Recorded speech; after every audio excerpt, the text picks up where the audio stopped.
It's been 6 months since Hurricane Matthew brought the worst damage our state has seen this century. 28 lives were lost in North Carolina alone. In many homes, they were either damaged or destroyed. CBS North Carolina's Russ Bowen traveled to Seven Springs in Wayne County, where many still don't know what their future holds. No, it is hard to walk through the house, I have to say. With the mortgage Come on in. just paid off, Eva Anderson's family had planned to stay in the same Seven Springs house Eva's husband grew up in.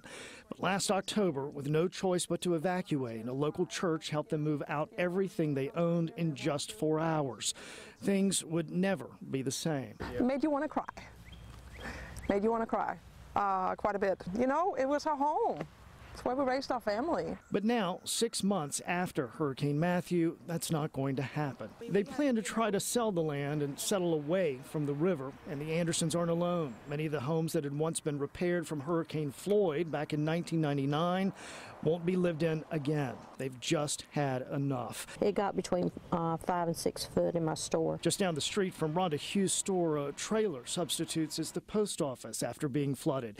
RVs house folks who are choosing to stay as their homes are raised above flood stage. You know what nature can do. It can be good or bad towards you.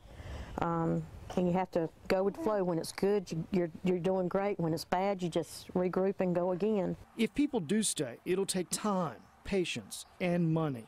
So some things are still here from the house, but it's a work in progress. But if Rhonda has anything to do with it at all, We will survive.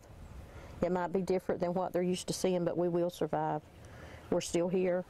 You know, they're going to have to pull me out of here kicking and screaming, and I'm not going to go easy. in Seven Springs, Russ Bowen, CBS North Carolina.